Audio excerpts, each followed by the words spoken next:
President Bashar al-Assad.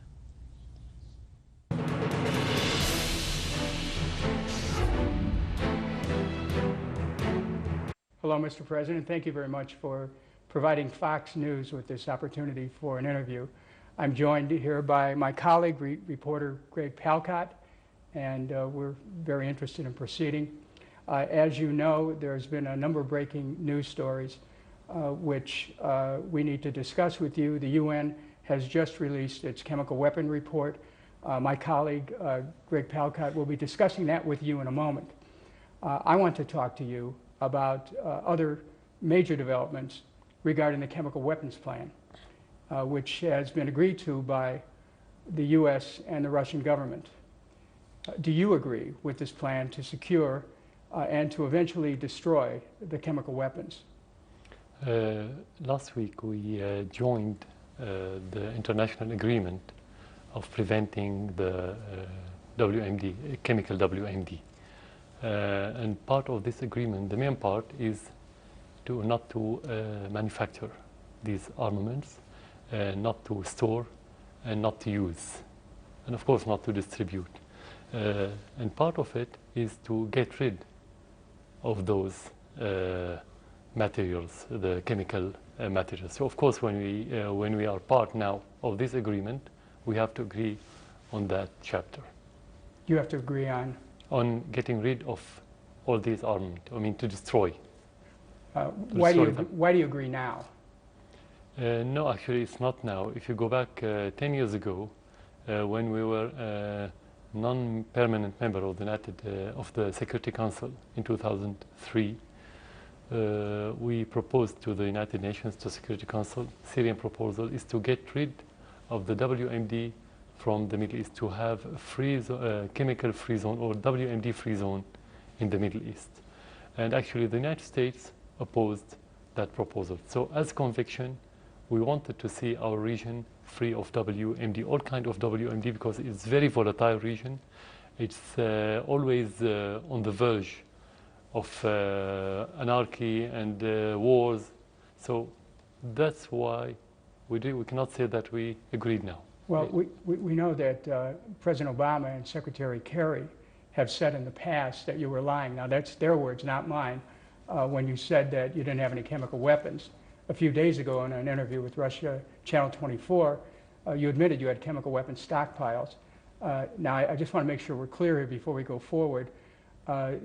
Do you or do you not have chemical weapons? First of all, regarding what Obama and Kerry said, I dare them to say that we said no once. We never said it. You never said? No. We never said. We never tell said. Us now. We never said no. We never said yes. Can we you always say yeah? But we always say it's classified issue. We don't have to discuss it. And if we want to talk about it, we say if. And if means you may have it, you may not. So this is blatant lie. Okay, but can you tell us now? Do you have chemical weapons or don't you? Yes. When we joined the treaty last week, it means that we have, and we said that. So it's not a secret anymore. So as far as the American people, you will agree that you do have a stockpile of chemical weapons. Of course, that's why we joined the international agreement, in order to get rid of these. Now my colleagues, my former colleagues on Capitol Hill are kind of skeptical about your agreement with this plan. They say it's just a stalling tactic. Is it? Well, a stalling tactic, what's it, to join the agreement? Yeah, that you're just stalling right now for time, that you really don't have any intention of going along with the plan. Are you stalling? When you join the agreement, you have mechanism, and you have to obey these mechanisms. And according to the history of Syria, we never made agreement with any party in this world, and we didn't fulfill what we have to do, our role in that agreement. Never. So you would say that President Obama then can trust you to follow through? I don't think that President Obama should trust me first. The Syrian people should trust me, not President Obama. That's okay. Second, when you talk about agreements and international relations, you have mechanisms. And those mechanisms should be based on objective criteria. So if you want to trust or not trust, watch this country, see if they obey those mechanisms and those rules or not. This is where you can trust him or not. So it's not personal relation. Understand. So you're under a tight time deadline. Are you going to be able to provide the list that is part of the agreement? A list of chemical weapons? Part. You should provide a list of the arsenal that you have to the organization of the chemical weapon. And are you open? Are you ready to open chemical weapons sites to international inspection? We didn't say that we are joining partially that agreement or that organization. We joined fully.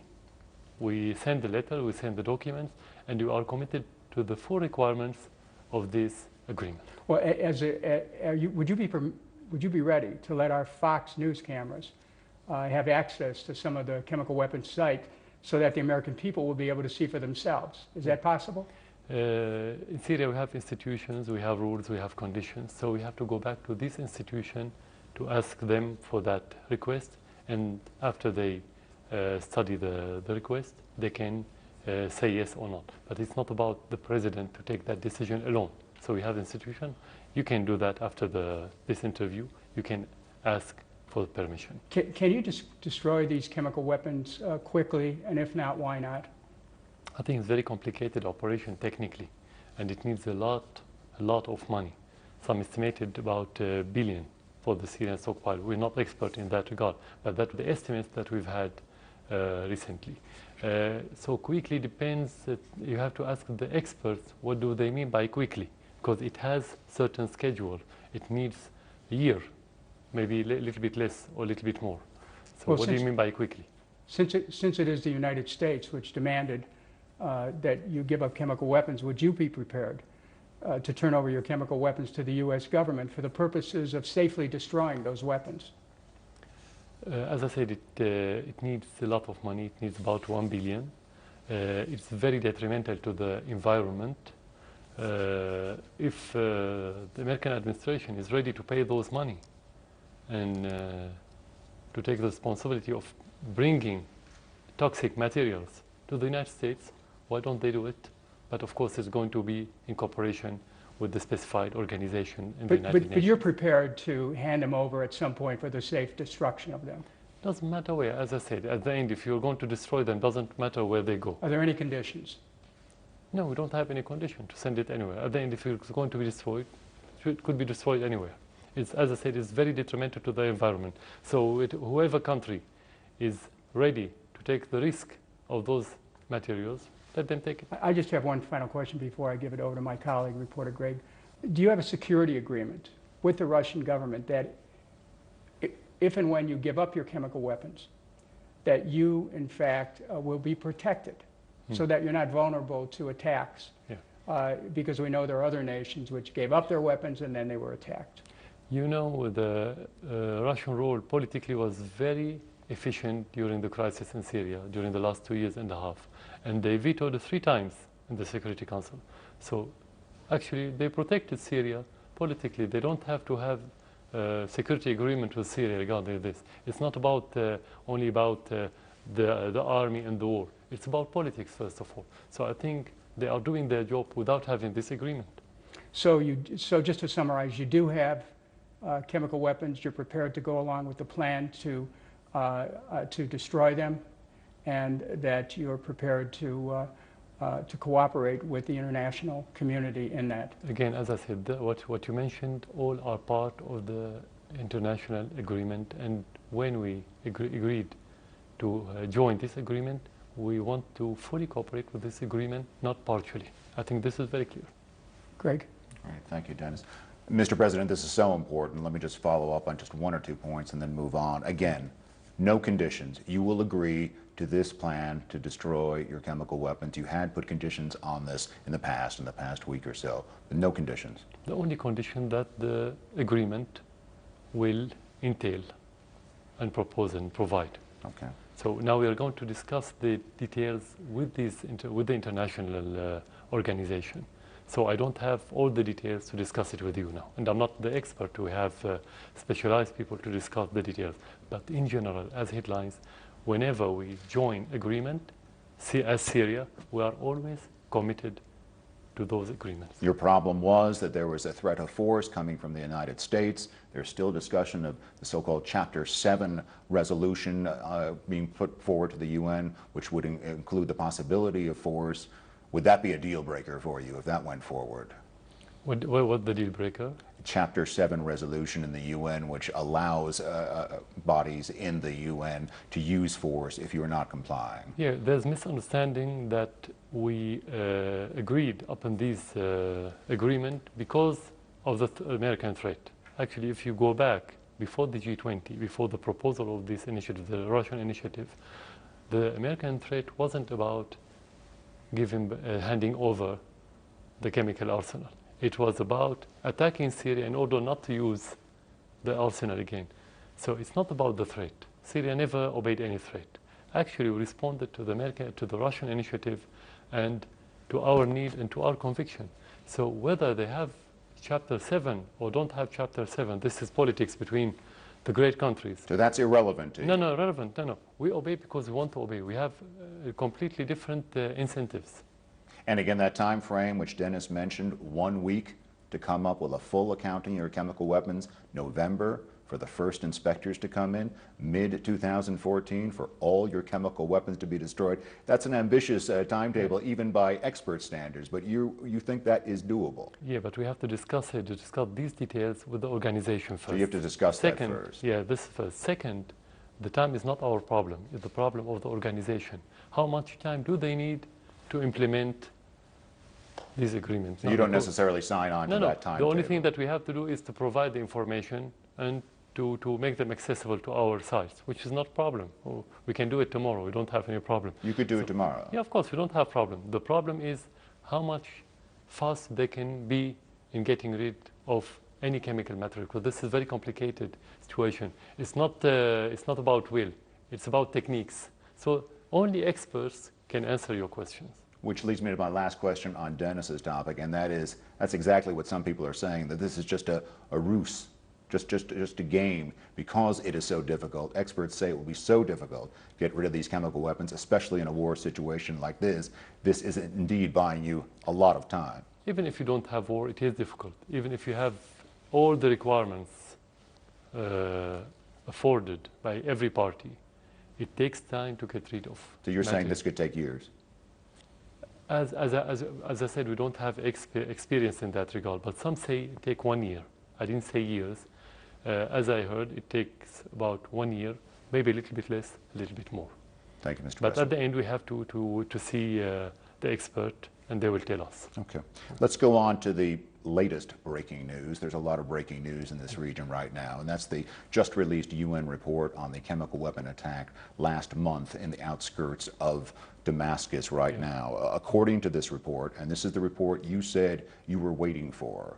You said you didn't want to hear the US, you didn't want to hear UK, you didn't want to hear France, you want the UN to speak. And they have spoken, and they have said, and I quote, "There is clear and convincing evidence that the nerve gas sarin has been used." And they base this on environmental, chemical, medical samples. They say that killing happened on a relatively large scale. That killing included children. Do you agree with this assessment? They have the samples, and they are supposed to be objective. We didn't have any formal report. But the question, if I agree about the use of sarin gas. Now, do you agree with the assessment that a chemical weapon attack occurred on the outskirts of Damascus on August 21st? That's the information that we have, but the information is different from evident. It's different? Yeah, it's different. So you disagree with the UN report? No, I don't disagree. You have to wait till you have evidence. You can agree and disagree when you have the evidence. You should They have the evidence. They've interviewed 40, 50 people on the ground. Yeah, we have to discuss the evidence with them. We have to discuss it with them because they are going back. They haven't finished their mission yet. They are going back, and we have to discuss it with them. We have to see the details. But we cannot disagree without having the opposite evidence. So nobody said that it's not used, because in March, we invited the delegation to Syria because the sarin gas was used in March. We had the evidence that it was used in March. And we'll get into that in a second. I wanted to ask you about that. When I talk as official, I can talk about the evidence that I have. Okay, but they put out a 38-page report. I mean, it's been posted since yesterday. I don't know whether you've had a chance to look at it. We have to look at it. We have to discuss it before saying whether they are correct or not. Yeah, okay. It's only yesterday evening. Let's go hypothetical then. UN Secretary General Ban Ki-moon has said that this is, in fact, a war crime, that it is despicable, that it is a grave violation of international law. If that event happened, as they are saying it did happen, would it be despicable? Would it be a violation of international law? That's self-evident, of course. Self-evident. Of course, that's self-evident. Is it despicable? It's a crime. Because I'm sure you have seen the videos that we have seen of the child but no one, gagging on the ground, or the people no one has on verified the floor. the credibility of the videos and the pictures. Exactly. No one verified. The only verified things are the samples that the delegation go and took. Samples of blood and other things from the soil and so on. Which is what they say they have. But you cannot build a report on videos if it's not verified. But they are basing it on the blood samples. Especially as we live in a world of forgery for the last 2 years and a half regarding Syria. You have a lot of forgery on the internet. Now there's a last key element to this UN report.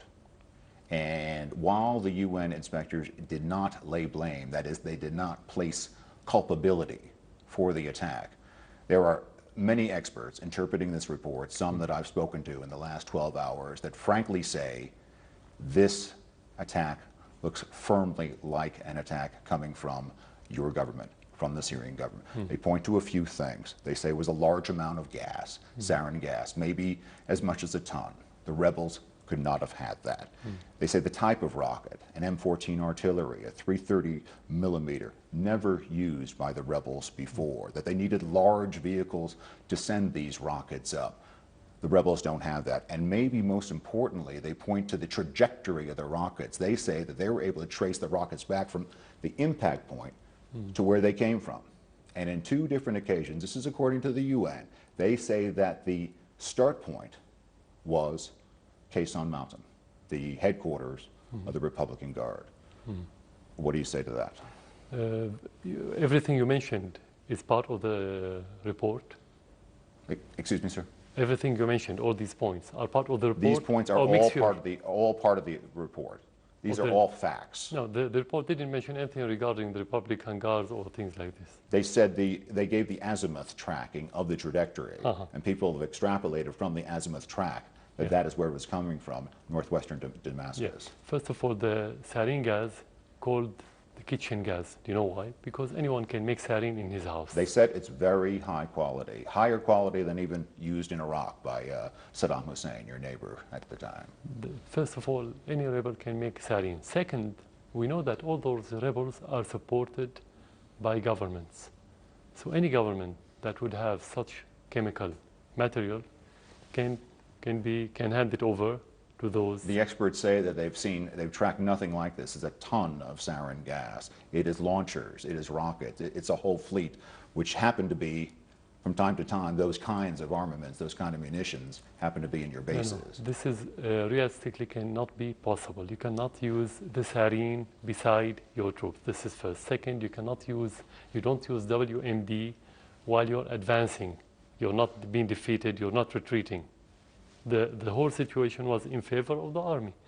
This is second. Third, we didn't use it when we had bigger problems last year. Third, when they talk about any troop or any unit in the Syrian army that's used these kind of weapons, this is false for one reason, because chemical weapons can only be used by specialized units. It cannot be used by any other units like infantry or similar traditional units. So all what you've mentioned is not realistic and not true. Definitely, so far as government, we have evidence that the terrorist groups have used sarin gas, and those evidence handed over to the Russians. This is first. Second, the Russian satellites, since the beginning of these allegations at the 21st of August, they said that they have information through their satellites that the rocket launched from another area. So why to ignore this point of view? So the whole story doesn't even hold together. It's not realistic. So no, we didn't. In one word, we didn't use any chemical weapons in the Ghouta, because if you want to use it, you would harm your troops. You would have harmed the tens of thousands of civilians living in Syria, in Damascus. Just to conclude this portion, Mr. President, will you allow more investigation? Will you allow UN investigators to come in, maybe to further investigate this attack? As you say, other attacks, there's something like 14 different attacks where accusations are being made on both sides, and even a UN team to decide on the culpability, the blame for this attack. You will allow those UN teams to come in? We invited them to come to Syria first in March, and we've been asking them to come back to Syria to continue their investigations because we have more places to be investigated. The United States is the one who made pressure for them to leave recently before they finish their missions. When we invited the delegation, we wanted this delegation to have full authority to investigate everything, not only the use of the sarin or the gas or the chemical weapons, but to investigate everything about who did it and how. But the United States make pressure in order to keep it only by was it used or not. Why? Because I think the United States administration thought that if they are going to investigate who and how, they're going to reach the conclusions that the rebels or the terrorists have used it, and not vice versa. Thank you, Mr. President. Dennis? Do you believe that Syria's position as a secular state could be at risk in this conflict? Okay. Of course, when we have this kind of extremism and terrorism and violence, that will render the whole society into more closed society, more ideologically fanatic. And that's what they are doing. That's what the extremists are doing. But what does it mean to have a secular state? I mean, there are questions about whether or not, you know, your position is authoritarian, whether you believe in democratic values. What does a secular state mean to Syria? Secular state means to deal with its citizen, regardless of their religion, sects, and ethnicity. Because Syria is a melting pot. We have tens of different cultures in Syria. If we don't have secular states that reflect this secular society, Syria will disintegrate. So that's what it means, secular society. Well, one of the notions about this very serious conflict is that it's a civil war. Would you agree with that characterization, that you're involved in a civil war? Civil war should start from the society, should start from within. Civil war needs... So you're blaming outside interests? It needs clear lines, geographical lines and social lines and sectarian lines that we don't have in Syria. We don't have these lines. Sectarian war, civil war, doesn't mean to have 80 or 83 nationality coming to fight within your country supported by foreign countries. What we have is not civil war, what we have is a war, but it's a new kind of war. So you're blaming outside interests then for the acceleration of the war. Now, there's just some statistics that have come out from IHS Janes. They're a defense analyst group. They estimate the opposition as 100,000, 30,000 of which are hardline Islamicists sympathetic to the 10,000 Al-Qaeda-inspired jihadists. Now, any of these Syrian, are they all outsiders? Where are they getting their money? First of all, no one has this precise number. This is exaggeration because most of the jihadists, when they come to Syria, they don't come through countries and they don't come through organizations. They just come by plane to neighboring countries and they cross the border like any other one, and they just want to come to Syria for the jihad, for the other jihadists. So nobody has these numbers. We know that we have tens of thousands of jihadists, but we are on the ground, we live in this country. What I can tell you that 80, and some say is 90, well, it's difficult to be precise. We don't have clear data and precise data. 80 to 90% of the rebels on the ground, or the terrorists, are Al-Qaeda and their offshoots. These are the rebels? Yeah, but you are not maintaining that all of your opponents are jihadis, are you? No, not all of them. Of course, you have so many other different, but they are small. They are becoming minority. At the very beginning, the jihadists were the minority. At the end of 2012, and during this year, they became the majority with the flow of tens of thousands from different countries. Where are they getting their money from? Can you tell us right now? Mainly from donations. But where? For donations from where? Everywhere. Can you name nations that are donating? In the Islamic world. No, they come from individuals, not from countries, mainly. Those Al-Qaeda. We don't know if some countries support them directly. We don't know. We don't have any information. I have to be very precise. But mainly from donations from people who carry the same ideology in their minds. You mentioned before that some figures that are given are exaggeration. Can you tell us now how many Syrians have actually died in this conflict? We have tens of thousands of Syrians that have died, mainly because of the terrorist attacks, assassinations, and suicide bombers, the majority. And how many are your government soldiers? More than 15,000. And how many are insurgents? How many? No, how many insurgents are jihadis? We don't have numbers because we cannot count them. So, well, but there are innocent people being killed in this, and the reports are that your government has bombed villages in which innocent people are killed. What about that, Mr. President? What about what about the innocent people who are killed by the Syrian forces? The majority of the innocent people have been killed by the terrorists, not by the government. You cannot, not a government, a wise government in the world that would kill its own people.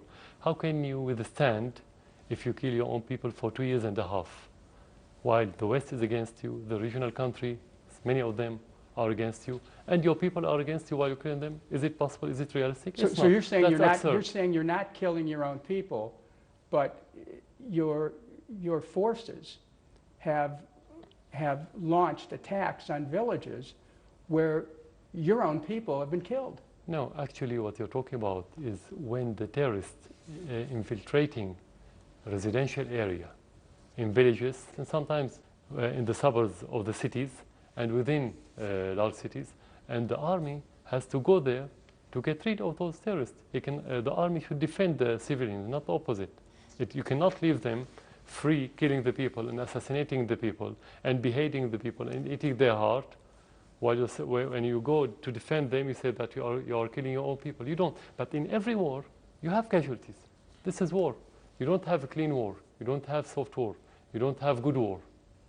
That's the international community reports that Syrian rebel forces opposed to you are equally, if not more, worried now about jihadi fighters than they were previously about your government. Now, in this new development, is there an opening for you to achieve a rapprochement with your Syrian opponents? Yeah, here we have to differentiate between what you call opposition and the terrorists. Opposition is a political meaning, it's a political term. When you oppose somebody, like in your country, in any other country in the world, you have your own program, you have your own vision, you have your own grassroots, and you propose whatever you want regarding the political system or anything else, and you can change that system if you oppose the other party. Opposition doesn't mean to carry weapons and kill people, kill innocent, and to destroy schools, to destroy infrastructure, and to behead. What's the relation between opposition and beheading? Well, let me then, as a follow-up, ask you about diplomacy. What diplomatic moves are you prepared to make as confidence-building measures towards peace in your country? Any diplomatic move without having stability and getting rid of the terrorists is going to be illusional, just an illusion. So any diplomatic move should start with stopping the flow of the terrorists, the logistical support of those terrorists, the armament support, and the money support. Then you have full plan. The Syrian could sit on the table, discuss the future of Syria, the political system, the constitution, the institution, everything. Would that future include negotiations with the Syrian opposition? Yeah, exactly. That doesn't mean negotiating with the terrorists. I understand that. Yeah. Now, but does it mean that you're ready for, let's say, a program of reconciliation with those who have opposed you? Are you ready for that? Of course, we announced it at the beginning of this year. We said we are ready to discuss with any political party in Syria, inside Syria and outside Syria. Let's take this down the road into next year. Would you be prepared to offer amnesty to all the Syrians who opposed your government? They didn't breach the law. So if they oppose the government, they can come to Syria without amnesty. only amnesty should be offered to anyone who violate the Syrian law or breach the law. I mean, if you oppose it, it's not crime. We have opposition within Syria. But do you believe in amnesty as a path towards peace? Yeah, that depends on to whom. If it's to whom they stain their hands with the Syrian blood, it could be as part of national reconciliation. Would that include reparations to the families of those who were killed? Yeah, I mean, it's not the president who should put all these details. I think the Syrian meeting of every faction or all the parties that could define all these details. What would you say, Mr. President, to the millions of Syrians who are now refugees as you move towards a peace process? What will you do to say, please come home? Of course, we want them to come back to their villages, to their cities, to their houses, to their homes. We want them to. But we have to help them with getting rid of the terrorists, because the majority of those refugees left because of the terrorists, not because of the government. Actually, we have refugees within Syria that's being helped by the government. Well, let me ask you this. Have you spoken to President Obama? Never. Have you ever spoken to him? Never. Are you interested in speaking to our president? That depends on the content. It's not a chat. If you wanted to send him a message right now, what would you say to him? Listen to your people. Follow the common sense of your people. That's enough. And Pope Francis instructed the international community to lay aside the futile pursuit of a military solution.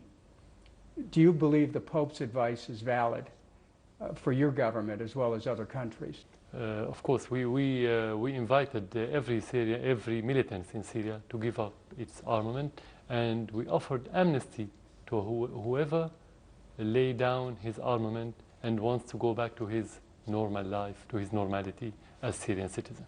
Of course, we believe in that. Thank you. Now, before I give this back to my colleague, reporter Greg Palcott, I want to ask you a question that's been bothering me and perhaps other Americans. Not everyone who's watching this interview today knows that you're a doctor, you're an MD, and you've done this before you were president. As you know, doctors take an oath never to do harm to anyone. That's a direct quote from the Hippocratic Oath. Does a doctor give that up when he takes political office? First of all, doctors take the right decision to protect the life of the patient. So you cannot say that they don't do harm physically, because sometimes they have to extract the bad member that could kill the patient. You could extract eye, you could extract leg, and so on. But you don't say that he's a bad doctor. It's still a humanitarian job, whatever they do. The same for a politician, but in a larger scale. A doctor deals with one patient, the politician should deal with the public, with millions or 10 of millions, and so on. So the question is whether your decision should help the life of the Syrians or not in such a situation. Nobody likes the violence. We are against the violence. But what will you do when the terrorists attack your country and kill the people? Would you say that I'm against violence, or you defend? You have army, you have police, they have to do their job. This is the Constitution, and this is the role of any government. What did you do in Los Angeles in the 90s when you have rebels? Didn't you send your army? You did. Greg. Exactly. So this is the mission of the government. The most important thing is when you take the decision, whether it harms or not, it should help the majority of the people. It's better if you take the decision that could help everyone, but sometimes in certain circumstances, in difficult circumstances, you cannot. So you have to take the less harmful decision. Thank you, Mr. President. Greg. Mr. President, our time is limited, but I want to briefly go back in time a little bit. I was here in 2000 for the funeral of your father. You assumed the position of president, and at that time, some people had real hopes for you as a reformer to change things, to bring more democracy to this country. In fact, however, critics and analysts said you pulled back. You pulled back to the point where Now you were being branded other things than reformer. You were branded dictator and much, much worse. How does that make you feel? How does it make you feel when people say you, to use an American parlance, you've lost the plot? That is, you've lost the trail of what you might have done then that might have avoided all of this now. Yeah. So first of all, if you want to talk about the hope, I would say I'm the hope of the Syrians. It doesn't matter if I'm the hope of any foreigner person, whether he's official or any other one. So all the terms that you've used in your question should be referred to the Syrian to see whether they agreed upon these terms or not. At the end, it's not about the term, it's about the content. It doesn't matter what they say, whether he's dictator or reformer. Today you have propaganda. Do they say the same word about their allies in the Gulf states? Do they talk about the dictatorship in the Gulf state? We're talking about Syria now. Yeah, I know, but I have the right to answer about the other regime or other states that they are much far from democracy than the Syrian state. Going back to your question, the reform is not the job of certain person in a country, whether the president or the government or the people. The president and the government can lead the reform, but the reform is a social process. It's a social process, and it's influenced by many different things, including the external factors, whether you have a war, whether you have stability, whether you have better economic conditions, whether you have very bad ideologies coming from abroad. So talking about the reform in the way that I presented at the very beginning, and I still believe in the same concept and values and principle, you should have democracy that reflects our own traditions. But democracy is not a goal, it's a means to reach the prosperity. And democracy based on accepting the other. When you have a closed ideology and many taboos that prevent you from accepting the other cultures in your country, you are going backward. Doesn't matter what the president do in that regard. Not the constitution, not the law, not any other process can make the democracy real one, realistic one in such a society. Only when the society makes this democracy, you can talk about it. It's a culture. So I'm still a reformer. I still believe in these same values. But if you go back to the history of the last decades, the most complicated situations happening in our region, this is one of the reasons why the democracy, not in Syria, in the whole region, is going backward. We are going farther from democracy, not closer. But again, to stay with your country and to stay with a little bit of recent history, move back just 2.5 years ago this week. That was the first protests here in this country. People said that was still a sign that people were unhappy, your own Syrian people, about your moves to democracy, and that was simply what they were asking for: more democracy, more reform. They weren't even asking for you to step down at that time. Right. Critics will say you moved in too hard, too fast, with tanks, targeting protesters, torturing, et cetera, et cetera. That is the critique of yours, and you once again missed another chance. How do you feel about that 2.5 years on? That's a very simple question. If you want to oppress those people because we don't accept their request, why did the president himself, I said in one of my speeches at the very beginning of the conflict, why did I have to say publicly that those people have legitimate demand? This is first. Second, if we are going to use the force, why did we change the constitution?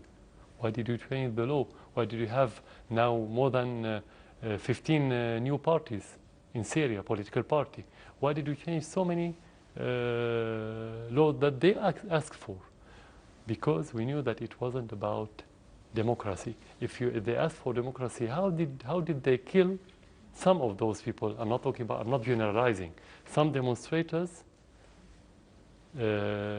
demonstrated for the reason that you've mentioned, but some others, they killed soldiers and they killed policemen in the first week of the conflict. What's the relation between asking for democracy and killing and assassinating? So we have to be very precise in differentiating between people who ask for democracy and terrorists. This is first. Second, part of those people who were opposing the government at the very beginning, today they support the government against the terrorists, because they ask for reform, but they didn't ask for terrorists. So you are talking about two different completely situations between the beginning of the conflict and today. So we're still moving forward in the path of the democracy. And part of the solution that I just mentioned a few minutes ago, when we sit around the table, the Syrian people will say, what's the best constitution? What's the best political system?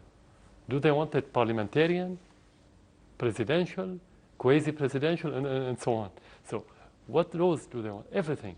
So it's not the president who's going to set. If the people want to set up their new system, it's a democracy.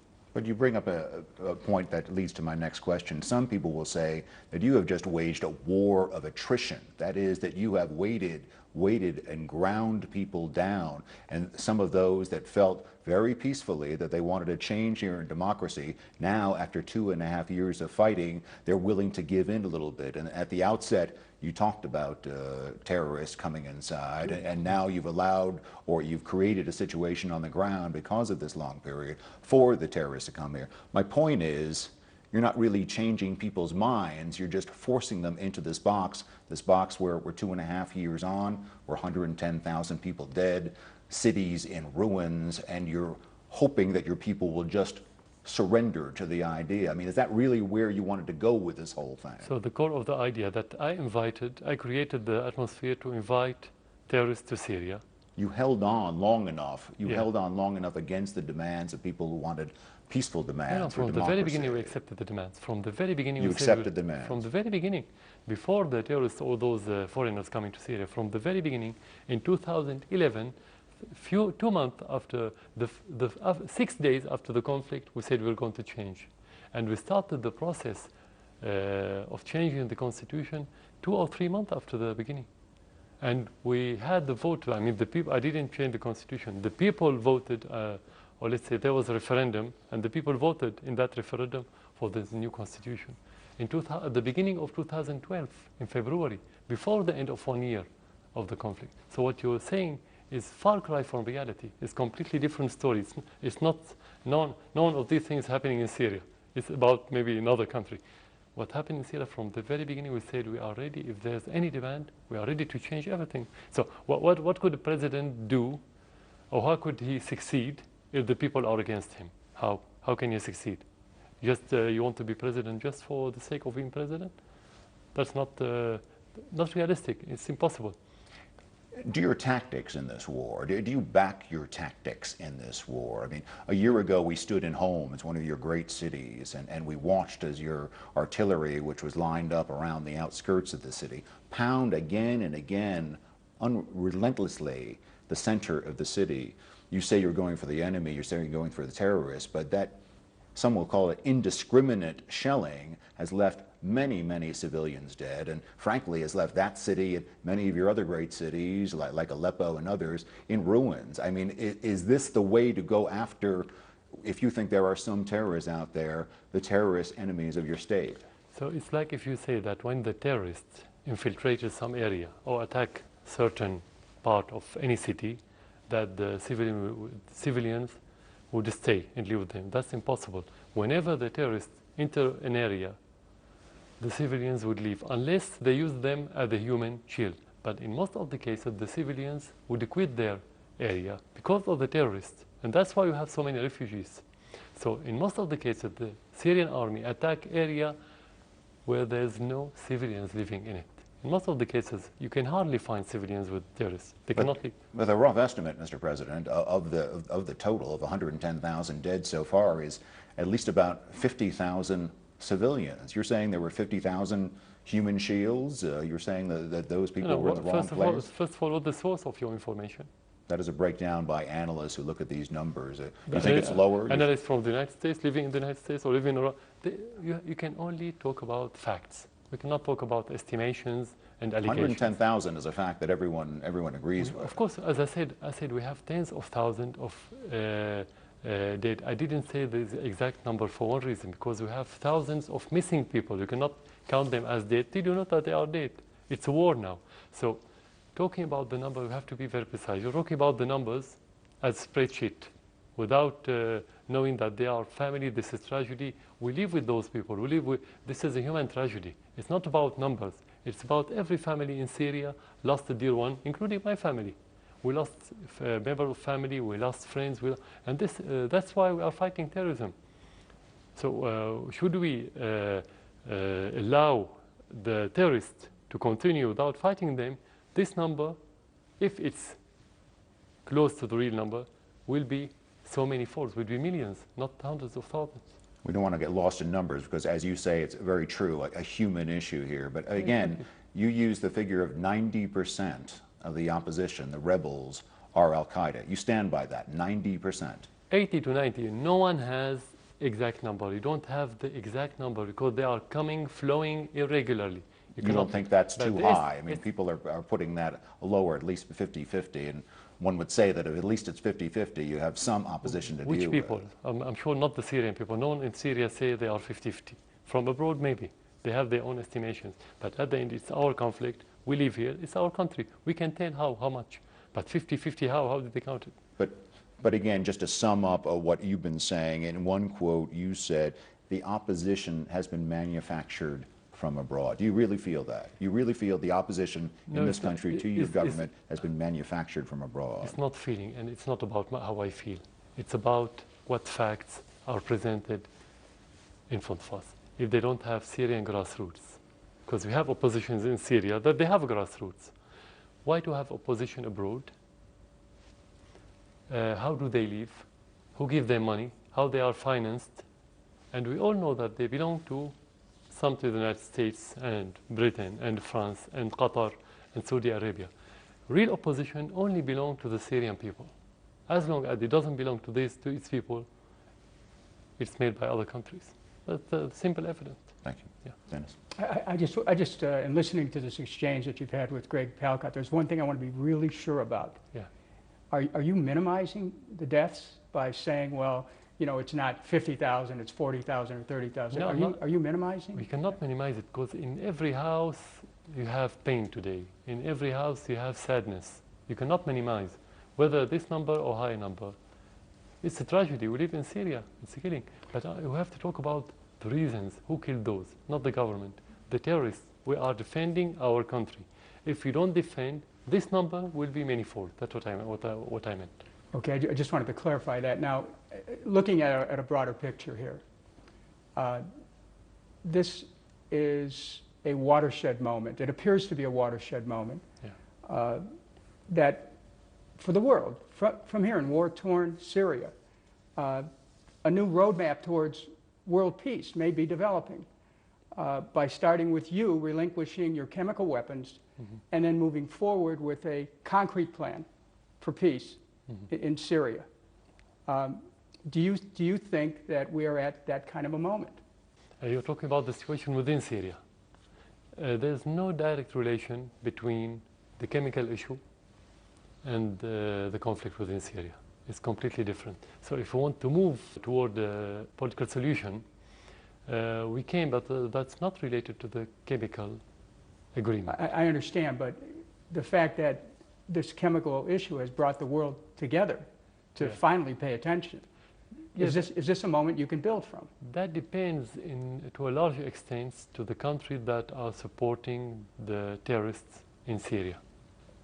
Before I go back to Greg, there are a lot of countries now involved in this process. Yeah. Not just the U.S. and Russia, but Iran, Israel, Turkey, and even China. So much depends on serious cooperation with the Geneva process. Are you prepared to make sure that this opportunity doesn't fall apart? We supported Geneva process from the very beginning, and we cooperated with the UN envoys that came to Syria. Actually, the one who put obstacles, not Syria, neither Russia or China, it was the United States, for many different reasons. One of the main reasons that they know that they don't have real oppositions abroad. They know this. This is one of their main problems, because the core of Geneva conference is to be based on the will of the Syrian people. So whatever we agreed in Geneva, upon in Geneva, is going to be proposed to the Syrian people. And if you don't have grassroots, you cannot convince the Syrian people to move with you. This is the American problem with their puppets, to be very clear and very frank. Thank you, Mr. President. Greg? And following up on that, Dennis and Mr. President, others think indeed that in fact there is a way forward here, that you are for the first time in this last 2.5 years speaking seriously to the international community about a negotiating track, granted just a narrow track of chemical weapons. And in fact, there could be the possibility of longer range talks. Could you be a part of that? Or if your strong allies and basically the sponsor of this new wave of discussions, of negotiations, Russia, feels that perhaps it would be more helpful not to have you in the position, what would be your stand? Are you in this to the end, or if it's more, if it would facilitate things for you to step aside and for the good of your country, would you do that as well? Being here or not being here in that position as president should be defined and decided by the Syrian people and by the ballot box. No one else, whether friend or opponents or enemy or any other one, have a word in that issue. If the Syrian people want you to be president, you have to stay. If they don't want you have to quit right away, with the conference or without conference. That's self-evident. We don't discuss it, and I said it many times. So no one has to say that, and the Russians never try to interfere in the Syrian matters. There's mutual respect between Syria and Russia, and they never try to involve themselves in those Syrian details. Only the American administration and their allies in Europe and some of the puppets in the Arab world repeat these words, whether the president should leave, what the Syrian people should do, what kind of government. Only this bloc interfere in the matter of sovereign country. I know you said that there are elections scheduled here, at least, in 2014. Exactly. And you would stand for those, and you would see if the people would decide for or against you, and those could be conducted in this current atmosphere? You have to probe the mood of the people and the will and the desire of the people at that time to see whether they want to run for presidency or not. If they don't feel that they are positive, you don't run. So it's too early now, because you have something new every day. It's too early to talk about it. Before the election, I can take my decision. Dennis? Mr. President, according to the New York Times, President Obama has said the greater goal with respect to Syria is to curb chemical weapons use and proliferation of chemical weapons worldwide. Do you believe this could be a chance to reset Syria's relations with the United States?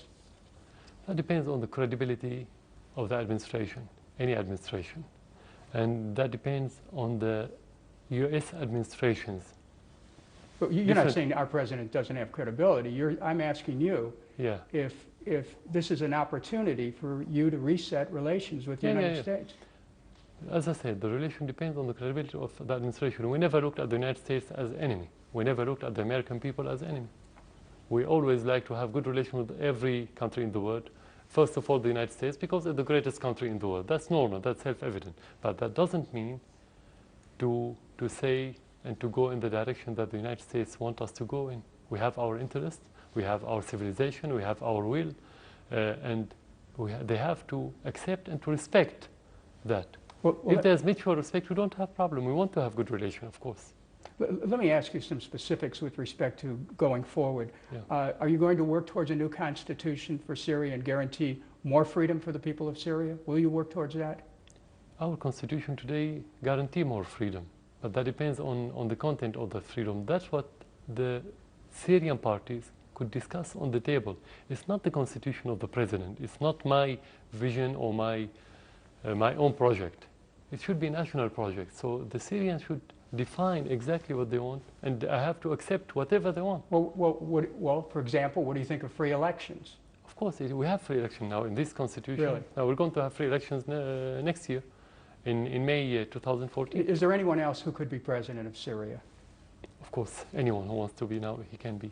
So you're not the only person who could preside over Syria? No, I won't be the only. I won't be the only person. And so you believe it's possible for Syria to have a peaceful transition without you in power? That is possible.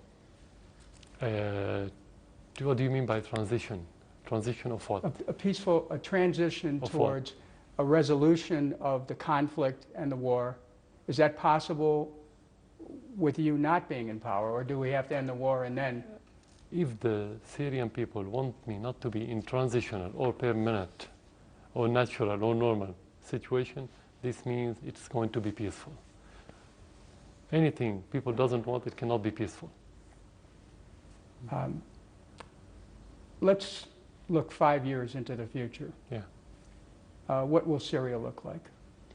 We have so many challenges if we get rid of this conflict.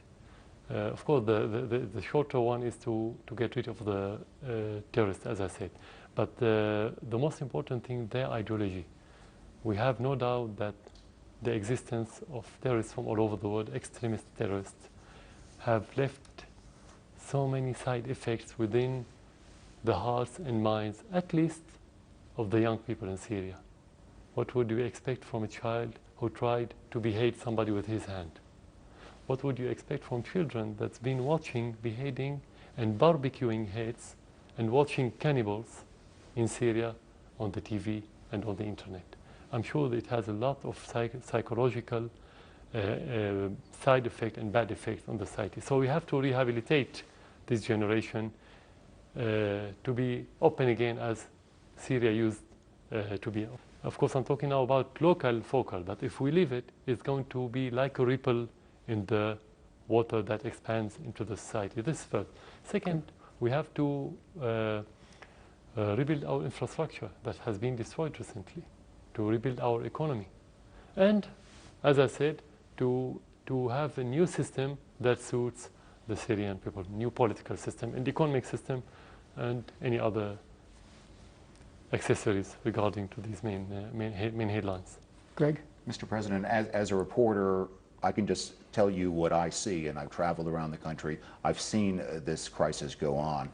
Right now, looking as you do at your country, with maybe 60 to 70% of your territory out of your control, maybe 40% of your population out of your control, 6 million people displaced, almost a third of your country has been displaced by this war. We've talked about the death tolls. We haven't even mentioned those who are injured. Do you see any way back? Do you see any way that the people could again be behind you in a totality? Do you see anything that you could do at this point to make up for this 2.5 years of hard, bloody, grinding war which this country has been put through? Today, after the majority of the people experienced what the meaning of terrorism, I'm talking about a country that used to be one of the safest in the world. We used to be number 4 in safety on the international scale. We were number 4. To try to experience directly the extremism and the terrorism, those people wanted now they are supporting the government. So they are behind the government. Doesn't matter if they are behind me. The most important thing is to be behind the institution. So the majority is. Regarding the percentage that you put, of course it's not correct, the percentage. But anyway, the army and the police don't exist anywhere in Syria. And the problem now is not a war between 2 countries and 2 armies that you say, I took that land and I liberated the other land and so on. It's about the infiltration of the terrorism. Even if we liberate or get rid of terrorists in certain area, they'll go to another area and destroy and kill and behead and do their routine. The problem now is the infiltration of those terrorists to Syria, and the most dangerous problem that we are facing, their ideology. This is more important than how much percent we have and how much percent they have. At the end, a large number of them are foreigners, they're not Syrians. They will leave someday or they'll be dead inside Syria. But it's about the ideology that they're going to leave. This is the worry of Syria and the neighboring country, and this should be the worry of any country in the world, including the United States. Thank you, Mr. President. Dennis. Mr. President, thank you for this interview. Thank you very much. Thank you. Thank you for coming to Syria.